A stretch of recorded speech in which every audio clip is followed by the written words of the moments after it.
All right, get ready, folks, because today we're going deep on Spanish definite articles. We've got some awesome material from Jaime Lara, this Spanish teacher. Oh, he's great.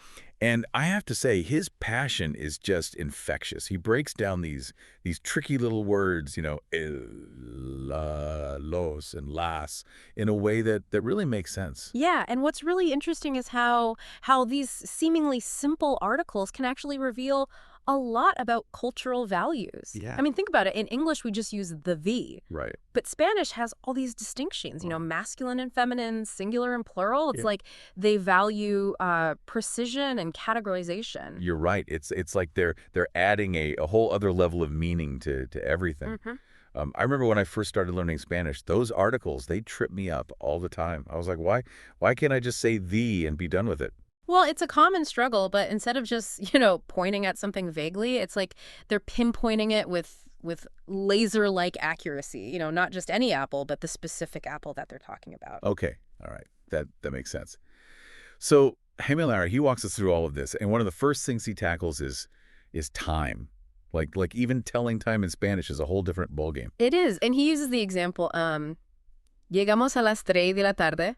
We arrive at 3 in the afternoon. Right. Now, in English, we wouldn't dream of putting le before 3 p.m., No. but in Spanish, it really emphasizes that specific time. It's like Oh, out of all the possible times in the afternoon, we're zeroing in on that particular 3 p.m. wow. I never really thought about it that way, but it makes perfect sense. It's like they're really emphasizing the importance of each moment. So what about days of the week? Do those get the treatment too?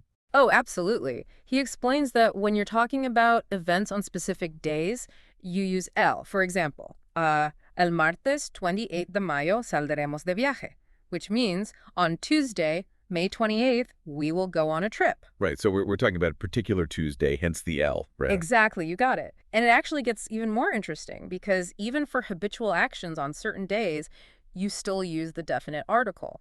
For instance, los viernes salgo del trabajo a las 6. On Fridays, I leave work at 6. Oh, hold on. So even though it's something that happens every Friday, it's a recurring thing, it still gets los. It does, but remember that specificity. That's like a real hallmark of the Spanish language. It's like Right. they're emphasizing that every Friday, that departure time, it's like a fixed point. Oh, okay. My mind is blown. But Jaime Lara does point out one exception to this whole days of the week thing, right? He does, you're right. When you're just stating today's date, you drop the article. So you'd say, hoy es 20 de diciembre. For today is December 20th. No L needed there. Okay, so there's always an exception lurking around the corner. But so far we've seen this pattern with time, with days of the week. What other areas did Jaime Lara kind of cover in his definite article lesson? Well, get this. He explained how Spanish even uses definite articles for quantities and prices. Oh, wow. So, for example, una vez al mes voy a París. Once a month, I go to Paris. Okay. And notice that contracted al, that's a plus el, combined. Oh, right. Right. Those contractions can be tricky sometimes, but it's like a little built-in shortcut. Right. So what about when you're talking about prices like at the market? Oh, yeah. So when you're giving a price with units of measurement, the definite article pops up again. Like imagine you're buying watermelon. You might hear, la sandía vale 20 euros el kilo. Watermelon costs 20 euros per kilo. So it's not just kilo, it's el kilo. Man, these definite articles, they're everywhere. I'm starting to see them in a whole new light.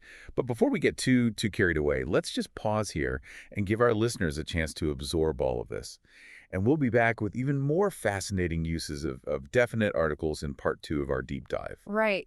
It's really amazing how much we can learn about a culture just by looking at its language. Yeah. Like these definite articles, they're so subtle, Right. but they give us a peek into like a whole different way of seeing the world. It's like cracking a code or something. And speaking of seeing the world, Jaime Lara, he doesn't just stop at time and quantities. He goes on to show how Spanish uses definite articles for things that would never, ever get in English, like musical instruments. Exactly. He gives the example, la flauta es mi instrumento favorito, which means the flute is my favorite instrument. Right.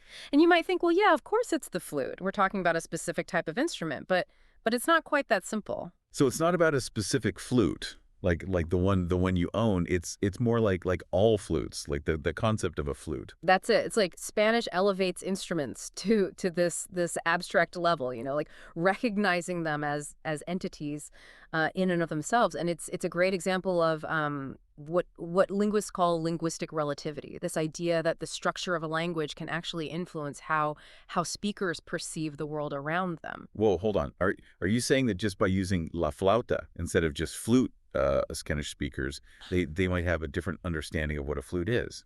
I mean, it's possible, right? Think about it. In English, we tend to focus on the individual objects, Right. a flute, a guitar. But in Spanish, by using that definite article, it's like they're encompassing the entire concept, the essence of that instrument. That's amazing, and it's not just instruments, is it? Jaime Lara, he points out that Spanish does this with sports and games too, like me encanta el ajedrez. I love chess. Right. It's like acknowledging the inherent value of these activities, even in a general sense. They're not just pastimes. They're like cultural touchstones worthy of the. This is making me rethink like everything I thought I knew about language. Yeah. It's like these definite articles. They're unlocking all these hidden layers of meaning. But before we go too far down this rabbit hole, let's get back to Jaime Lara's lesson.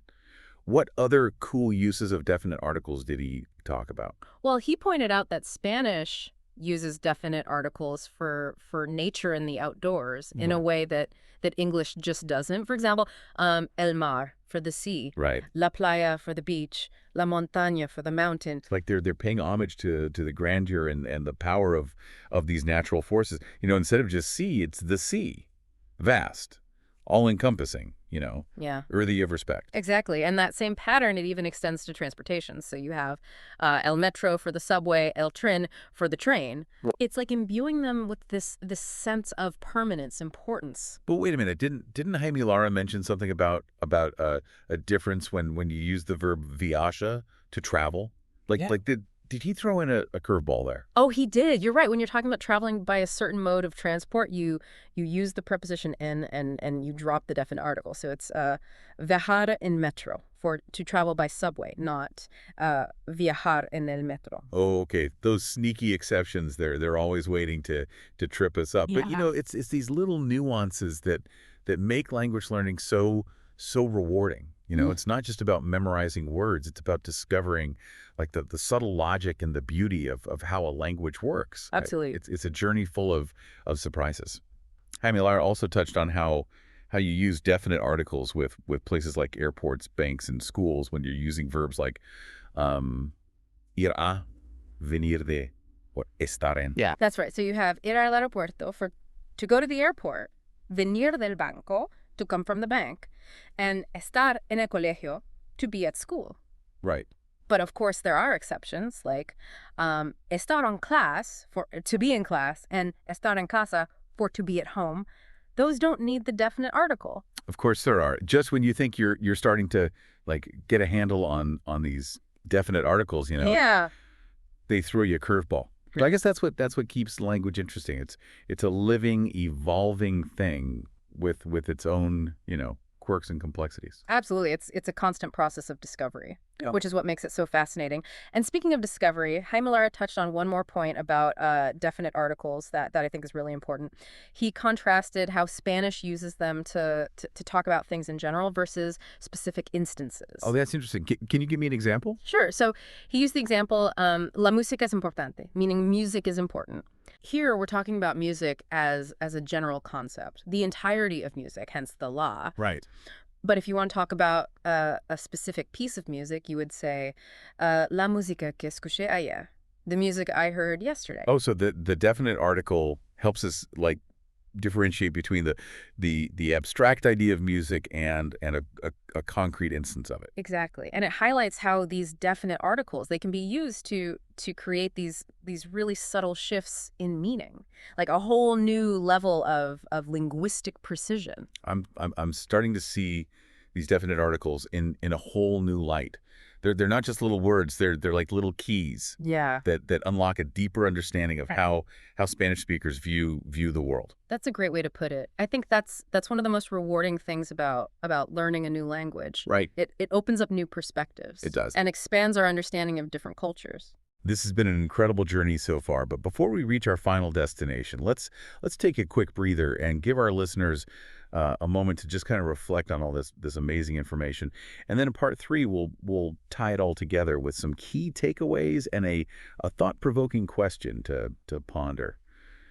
Wow, we've really gone deep on these definite articles, haven't we? We have. It's amazing how these seemingly small words can be so powerful. Yeah. They really are like little ninjas, Right. shaping meaning, revealing cultural insights. Exactly. Yeah. We've seen how they impact how we understand time, quantities, places, these abstract concepts, even how Spanish speakers view the natural world. It's like, I don't know, I feel like I'm not just learning grammar. Yeah. It's like I'm getting a whole new perspective on the Spanish language. That's what's so cool about language learning. It's not just about, memorizing words. It's really about stepping into like a different mindset. Totally.